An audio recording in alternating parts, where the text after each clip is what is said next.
Life in Victorian times was hard for children born into a poor family, and most Victorian families were poor. Many families would have as many as 10 children all living together in a small 2-up, 2-down house. Children would sleep cramped together in the same bedroom and even share the same bed with all their brothers and sisters. During Victorian times, families had to pay to send their children to school, and most could not afford to do this. As a result, most children had to go to work from the age of 4 or 5 years old. At the start of Victorian times, most people worked in cottage industries making things from home. But then a huge change came: the Industrial Revolution. Mills and factories were built in farming areas, and houses were built for the workers. Towns and cities across England began to grow, and canals and railways were built to move goods from one town to another. The towns which now make up Tameside were covered in mills and factories, making hats and weaving cotton.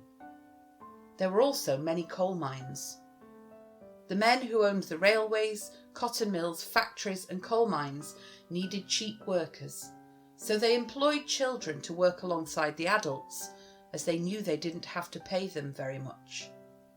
There were no laws to protect children, so they worked long hours doing the dangerous jobs that the adults didn't want to do. My name's Charlie and I'm 6 years old.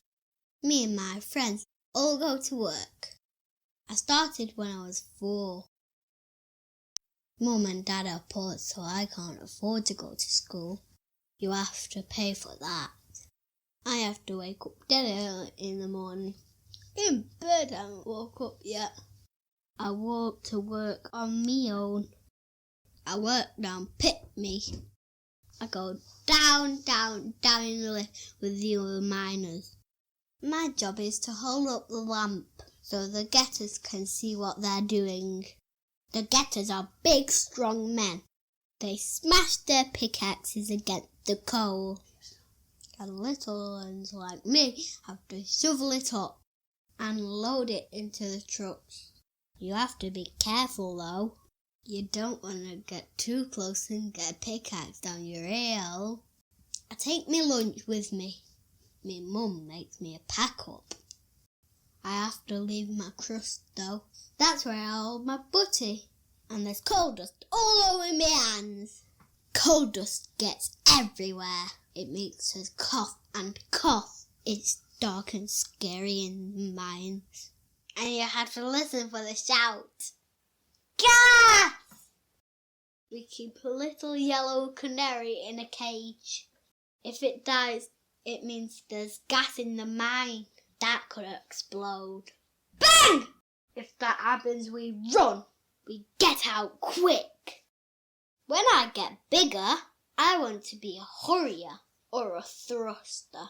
They push and pull the trucks of coal along the mines.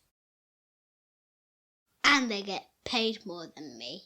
At night, I come back up in the lift and walk home on my own in the dark.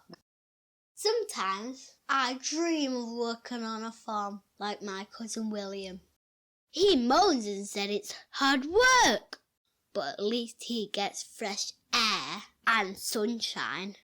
He has to feed and muck out the pigs, which is a smelly job. Sometimes he has to search the fields for big rocks and move them out the way of the plough. He collects the vegetables when it's time for the harvest. His favourite job is using the bird scaring rattle. This scares the birds off the land and stops them from eating the farmer's seeds.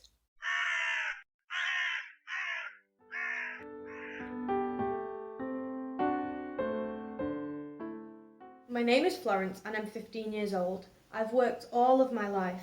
As a young girl, I used to help Mother around the house with the chores. Then when I turned 5, I was sent to work in the cotton mills. The mill was a hot, noisy, terrifying place to work. Each floor of the mill had rows of machines called mules which spin the cotton.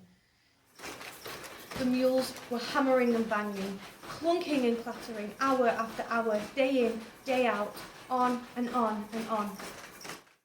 After years of working there, many workers go deaf. Some even go crazy from the constant noise. I was luckier than most. My father worked hard for our family, and for that I'm very grateful. He earned enough money so that when the rent and food and coal for the fire were paid for, there was a bit of money left over, just enough to send me to school so that I could learn to read and write a little, and to sew. This gave me a way out of the mills, a chance many girls never get. When I was 12 years old, I got a job as a maid working for Mr. and Mrs. Walker. They've got a beautiful posh house in the countryside. I start my work at 5 o'clock in the morning and finish at 9 o'clock at night. That's 16 hours every day. Even on Sundays. Now, if I still worked in the mill, or I worked in a shop or in a factory, I would have Sundays off. Sunday's the Lord's Day, you see, a day of rest. But you can't rest when you're a servant for someone like Mr. and Mrs. Walker. They still need their meals preparing, beds still need making, floors still need scrubbing, so there's no day off for me. We do get a couple of hours off to visit church though, which is a nice break, though we have to work even harder to get all of our chores done once church is over. Mr. and Mrs. Walker have a bell on the wall in every room. When they want something, they press the button, the bell rings in the kitchen and we have to go running. The work is hard, and at the end of the day my hands are chapped and sore from being in the bleach and water, washing the clothes and scrubbing the floors. But I am better off than I was. One day I hope to be Mrs. Walker's lady's maid. I would help her to wash and dress, make her hair look nice and even travel with her to dinners and dances at other stately homes. I wouldn't have the housekeeper shouting orders at me anymore. I would take my orders directly from Mrs. Walker. And if I was really lucky, she might give me some of her old cast-off dresses.